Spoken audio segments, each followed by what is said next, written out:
வணக்கம் ஃப்ரெண்ட்ஸ். தாங்கள் உடல் மன நலத்தோடு வாழ்க வளமுடன் என்று வாழ்த்துகிறேன்.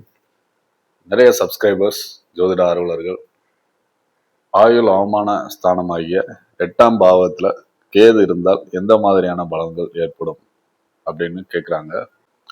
8ஆம் பாவம் முதல்ல ஆயுள் ஸ்தானம், ஆயுளை குறிக்கக்கூடிய பாவமாக வருது. உங்கள் ஆழ்மன ஆசைகள், அதில் இருக்கிற பயங்கள், ரகசியங்கள், ஆழமான மன அனுபவங்கள், அதாவது பிறர்கிட்ட பகிர்ந்து கொள்ள முடியாத ஆழமான உங்களுக்கு மட்டுமே தெரிந்த அனுபவங்கள், மறுபிறப்பு பற்றிய சிந்தனை அல்லது மறுபிறப்பு, உங்க வாழ்க்கையில் ஏற்படக்கூடிய டிரான்ஸ்ஃபர்மேஷன், ஏற்றத்தாழ்வுகள், முந்தைய பிறவிகளில் உள்ள கர்ம பலன்களோட வெளிப்படுதல் இந்த 8ஆம் பாவத்தின் மூலமாக தான் நடக்கும். வாழ்க்கையில் ஏற்படக்கூடிய அதிர்ச்சி சம்பவங்கள், திடீர் நிகழ்வுகள், திடீர் இழப்புகள், அதன் மூலம் உங்கள் வாழ்க்கையில் ஏற்படக்கூடிய திருப்பங்கள் அப்படின்னு எடுத்துக்கலாம். இவை எல்லாமே உங்க 8ஆம் பாவத்தை பொறுத்து உங்கள் ஜாதகத்தில் உங்களை பாதிக்கக்கூடும். இது ஒரு நல்ல ஆன்மீக வழிகாட்டும் பாவமாகவும் இருக்கும். இந்த பாவத்துல கேது இருந்தார்னா எந்த மாதிரியான சுப அசுப பலன்களை தருவார் அப்படின்னு பார்க்கலாம். கேதுவை பற்றி நாம் பகிர்ந்து கொள்ளக்கூடிய விஷயங்கள் எல்லாமே ரொம்ப இன்ட்ரெஸ்டிங்கான டாப்பிக்காக தான் இருக்கும். அதிலும் மறைமுக ஞானம், மறைவு ஸ்தானம், உங்க வாழ்க்கை ரகசியங்களை தெரிந்து கொள்ளக்கூடிய ஸ்தானமாகிய 8ஆம் பாவத்துல கேது இருக்கும்போது வாழ்க்கைங்கிறது கத்தி மேல நடக்கிற மாதிரி தான் இருக்கும். அந்த 8ஆம் பாவத்துக்கு அதிபதியான கிரகம் சுப வலுவோட இருந்து சுபர் பார்வை சேர்க்கையோட 8ஆம் பாவம் பலமா இருந்துச்சுன்னா கேது தர்ற அனுபவங்கள் உங்களை ஆன்மீகத்திற்கு இட்டு செல்லும். ஆராய்ச்சி துறையில மிகப்பெரிய கண்டுபிடிப்புகள்லாம், ஆராய்ச்சி துறைனா சயின்ஸ்ல மட்டும் இல்லை, உங்க மன உளவியல் சார்ந்த ஆராய்ச்சிகளா இருக்கலாம். மற்றவர்களுக்கு நீங்க அவங்களோட மன தெளிவை உண்டு பண்ணக்கூடிய விஷயங்கள், அவங்களுக்கு மன உளவியல் ரீதியாக நீங்கள் சப்போர்ட் பண்ணுற விஷயங்கள் எல்லாத்துலேயுமே ஒரு மாஸ்டராக இருப்பீங்க. மறைவு ஸ்தானமாகிய இந்த மர்மஸ்தானத்தில் கேது இருக்கும் பொழுது அந்த 8ஆம் பாவத்தோட பலன்கள் எல்லாமே வெளிப்படையாக எல்லாராலும் அறிந்து கொள்ள முடியாத விஷயமா இருக்கும். உங்களுடைய லைஃப் ஃபுல்லாக அது நிதானமாக ஆழமான மனமாற்றத்தை ஏற்படுத்தக்கூடிய புரியாத அனுபவங்களாக இருக்கும். பதிவிற்குள் செல்வதற்கு முன்பாக தங்கள் அன்பிலும் ஆதரவிலும் என்றும் உற்சாகம் கொள்ளும் உங்கள் ஜோதிட நண்பன் எடிசன் ஐயாசாமி. இது அஸ்ட்ரோ மைண்ட் கன்சல்டன்ட் சேனல்.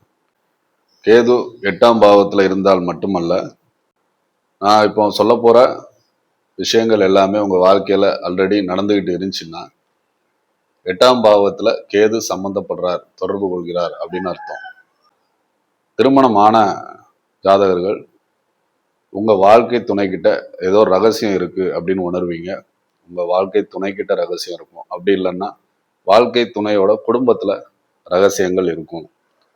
உங்க வாழ்க்கை துணைவர் அல்லது துணைவி கிட்ட இருக்கிற பணம் அல்லது நிதி சார்ந்த விஷயங்கள்ல ஒரு குழப்பம் அல்லது ஒரு தடை, தாமதம், இல்லை எதிர்பாராத நிகழ்வுகள், அதாவது அவங்களுக்கு ஏதாவது எதிர்பாராத நிகழ்வுகள் நடந்து அதன் மூலம் அவர்களது தன லாபத்தை அடையக்கூடிய யோகம் இருக்கும்.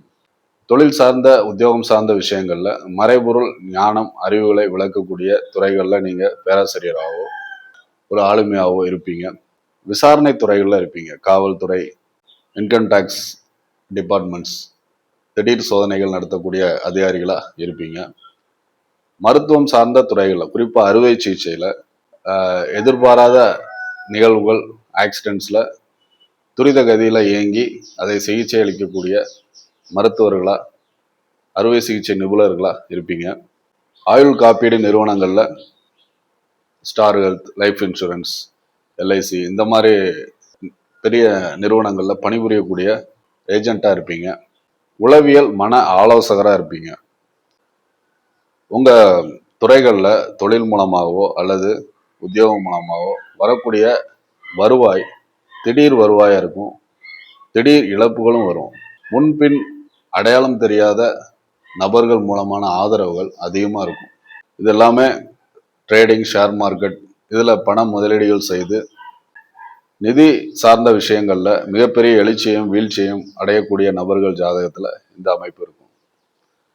ஆன்மீகம் விஷயங்கள்ல அளவுக்கு அதிகமான துன்பங்கள் மூலமான ஆன்மீக வளர்ச்சிகள் இருக்கும். சரணாகதி தத்துவத்துல மனம் இயல்பாகவே ஈடுபாட்டோட அதிக ஈர்ப்போடு செல்லும். ரகசியமான யோக விஷயங்கள் ஆன்மீகம் சார்ந்த அமைப்புகள்ல தொடர்பு இருக்கும். இந்த மாதிரியான நிகழ்வுகள் சில ஜாதகர்களோட வாழ்க்கையில இருந்துச்சுன்னா 8ல கேது இருக்கணும் அப்படிங்கிற அவசியம் கிடையாது. ஏதாவது ஒரு அமைப்புல 8ஆம் பாவத்தோட கேது தொடர்பு கொள்கிறார் அப்படின்னு எடுத்துக்கலாம். 8ஆம் பாவத்துல இருக்கிற கேது 13 வயதுகள்ல, அதாவது டீனேஜர்ஸ்ல எந்த மாதிரியாக இருந்திருக்கும்? மற்றவங்கள மாதிரி ஓப்பனாவோ எக்ஸ்பிரசிவாவோ ஜாதகர் இருக்க மாட்டாரு. தான் யார் அப்படிங்கிற சிந்தனை அந்த வயதுக்கு உண்டான கேள்வியோடு இருக்கும். ரொம்ப ஆழமான வயசுக்கு மீறிய சிந்தனைகள் செயல்பாடுகள் இருக்கும். ஒரு 13லேருந்து 18 வயசுக்கு உள்ளார நிறைய டிட்டாச்மெண்ட் டெண்டன்சிஸ்லாம் அதிகமாக இருக்கும். நட்புகளில் ஏகப்பட்ட மாற்றங்கள் இருக்கும். பழைய சுபாவங்கள், அதாவது பிறந்ததுலேருந்து டீனேஜ் வரைக்கும் உள்ள ஹாபிஸ், பழக்க வழக்கங்கள், நட்புகள் எல்லாமே மாறி புதுசாக உருவாகும். இதுதான் முதல்ல 8ஆம் பாவத்தில் கேது இருக்கிறவங்களுக்கு அதனோட தன்மைகள் செயல்படக்கூடிய கேது ஆக்டிவ் ஆகிற நேரம் அப்படின்னு சொல்லலாம். இந்த ஜாதகர்கள் 13 வயதுகள்லேயே மற்றவங்களோட உண்மையான நோக்கம் என்ன, அவங்களோட உணர்ச்சிகள், அவங்களோட உண்மைத்தன்மைகள், பொய்கள் எல்லாத்தையுமே இன்ட்யூஷனாகவே உணரக்கூடிய நாலேஜ், ஒரு அபூர்வமான சக்தி இருக்கும். மிஸ்ட்ரிஸ், சைக்காலஜிஸ் சம்மந்தமான புக்ஸ் ரீடிங் பண்ணுறது, சீக்ரெட் நாலேஜ் ஏதாவது ஒரு சின்ன பேப்பரில் பார்த்தா கூட அதை ரொம்ப இன்ட்ரெஸ்டோட வாசித்து அறிந்து கொள்ளக்கூடிய தன்மை இருக்கும். ரொம்ப horror movies, novels, videos, clips இது எல்லாமே ரொம்ப ஜாதகர்களை ஈர்க்கக்கூடிய தன்மையோட இருக்கும். மறுபிறப்பு, இறப்பு சார்ந்த டாபிக்ஸ் ரொம்ப பிடிக்கும் ஜாதகர்களுக்கு. இவை எல்லாத்துலேயுமே ஒரு அசாதாரணமான ஈர்ப்பு இருக்கும். மற்றவர்கள் இந்த ஜாதகர்களை தனிமைப்படுத்தாட்டினாலும் இவங்களாவே அவங்கள செல்ஃபாக ஐசோலேட் பண்ணிட்டு தனிமையில உட்காந்து சிந்திக்கக்கூடிய திறன் இருக்கும். ஒரு கூட்டத்துல இருந்து ரொம்ப ஈஸியாக டிஸ்கனெக்ட் ஆயிடுவாங்க. தனியாக இருக்கிறதுல அவங்களுக்கு அவ்வளோ ஒரு நிம்மதி, சமாதானம் இருக்கும். ஃப்ரெண்ட் சர்க்கிள் ரொம்ப கம்மியாக இருக்கும். இவங்களுக்கு மற்ற சிலரை பார்க்கும்போது ஒரு இனம் புரியாத வெறுப்பு, எரிச்சல் வர்றதுனால அவங்கள தங்களோட தொடர்பு வட்டத்துல இருந்து விலக்கியே வச்சுருப்பாங்க. அது இனம் புரியாத ஒரு உணர்வாக இருக்கும். ஃப்யூச்சரில் அவங்க ஒரு டாக்ஸிக்கான பர்சன்ஸ் அப்படின்னு மற்றவங்க சொல்கிறத கேட்கும்போது தான் நாம் அந்த டாக்ஸிக்கான ஆளுங்ககிட்டேருந்து தப்பிச்சிருக்கோம் அப்படிங்கிறத உணர்வாங்க. உணர்வு ரீதியான விஷயங்களில் மேலோட்டமாக பழகிறதுக்கு இவங்களுக்கு பிடிக்காது. இவங்களோட எக்ஸ்பெக்டேஷன் எல்லாமே மற்றவங்களோட தொடர்பு வைத்துக் கொள்ளக்கூடிய ஒரு பாண்டிங் ரொம்ப டெப்த்தாக இருக்கும். வெகு சிலர்னாலும் அவங்கக்கிட்ட இதை முறையாக ஃபாலோ பண்ணுவாங்க. இந்த டீனேஜர்ஸ்லேயே இவங்களுக்கு ஒரு இனம் புரியாத ஆழமான காயங்கள் ஏற்படுத்தக்கூடிய நிகழ்வுகள்லாம் நடந்திருக்கும். மற்றவர்கள் தொட தயங்கக்கூடிய இறப்பு, அமானுஷ்ய விஷயங்களை எல்லாம் இவங்க அறிந்து கொள்ளணும் அப்படிங்கிற ஆர்வத்தோடு இருப்பாங்க. இந்த டீனேஜில் இருக்கிற ஜாதகர்கள் சில நாட்கள் ரொம்ப அதிகமான எனர்ஜியோடு இருப்பாங்க. சில நாட்கள் அப்படியே ஜீரோவாகிடும். ஒரு ஆங்ஸைட்டி, டிப்ரெஷனில் இனம் புரியாத பதட்டங்களும் இவங்க ஸ்கூல் டேஸில், காலேஜஸ் டேஸில் இருக்கும். பிறர் செய்யக்கூடிய தவறான நடவடிக்கைகள், தவறுகளை இயல்பாகவே கண்டுணரக்கூடிய சக்திகள் இவர்கள்ட்ட இருக்கிறதுனால தான் சொன்னது சரி அப்படிங்கிறத ரொம்ப ஆணித்தரமாக வாதிடுவாங்க. அது எதிர்ப்பாளரால், ஆப்பனன்ஸால் மறுக்க முடியாத விஷயமா இருக்கும்.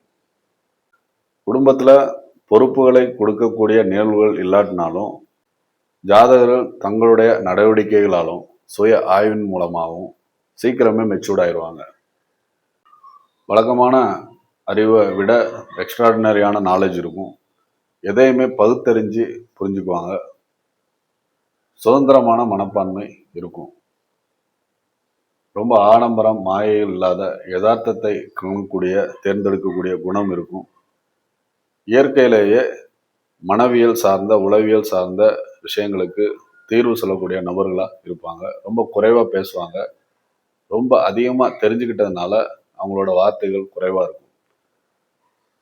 சரி, இந்த 8ஆம் பாவத்துல இருக்கிற கேது தொடர்புகள், கூட்டாளிகள், திருமண பாவத்துல எந்த மாதிரியான செயல்பாடுகளை ஜாதகர் மூலமா வெளிப்படுத்துவார்? உங்க தொழில், கூட்டாளிகள், வாழ்க்கை துணை ஸ்தானத்திற்கு வாக்குஸ்தானத்துல கேது இருக்கிறதுனால வாழ்க்கை துணையோட குடும்ப சார்ந்த விஷயங்கள்ல ஒரு ஞானம் கிடைக்கும். கண்டிப்பா இன்னல்களை, கெடுபலங்களை கொடுக்கக்கூடிய நிகழ்வா தான் இருக்கும். 8ஆம் பாவத்திற்கு சுப கிரகங்களின் ஒளி, குரு சுக்கிரன் போன்ற கிரகங்களின் தொடர்பு இருக்கும்போது விதிவிலக்கு. லக்னம், லக்னாதிபதியும் பலமா இருக்கணும். இந்த மாதிரியான அமைப்புகள் இருக்கும்போது ஜாதகர் பிரச்சனைகளை தாங்கக்கூடிய மன வலிமையோடு இருப்பாரு. சரியான தேர்வுகளை எடுக்கக்கூடிய மனநிலையில இருப்பாருன்னு சொல்லலாம். திருமண வயதுல இருக்கிற ஜாதகர்களுக்கு கண்டிப்பா திருமணம் தள்ளி போகிற விஷயங்கள் நடக்கும். முதல்ல இது திருமணம் வேணுமா வேண்டாமா அப்படிங்கிற டவுட் எப்பவுமே இருந்துகிட்டு இருக்கும். அதற்கு உண்டான ஒரு மனநிலை ஜாதகர்களுக்கு வர்றதுக்கே ரொம்ப லேட் ஆகும். தனிமையிலேயே ஒரு அமைதி, சமாதானத்தை விரும்பக்கூடிய ஜாதகர்கள் தங்களுடைய வாழ்க்கையை மற்றவங்களுக்கு ஷேர் பண்றதுக்கு அந்த அளவுக்கு விரும்புறதில்ல.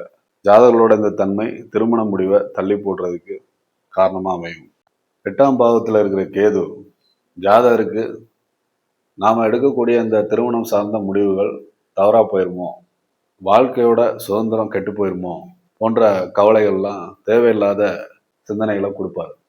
ஜாதகர்கள் எப்பவும் ஒரு ஆழமான எமோஷனல் பாண்டிங் விரும்புறதுனால மேலோட்டமான திருமண சடங்குகள், உடல் ரீதியான தேவைக்கு ஒரு திருமண பந்தத்தை ஏற்படுத்திக்க மாட்டாங்க. 8ஆம் பாவத்துல கேது இருந்து திருமண தாமதத்தை கொடுத்தாலும் கலத்திரக்காரகனாகிய சுக்கிரன் நல்ல நிலையில இருந்துச்சுன்னா கேதுவால் ஏற்படக்கூடிய தாமதங்கள் குறையும்.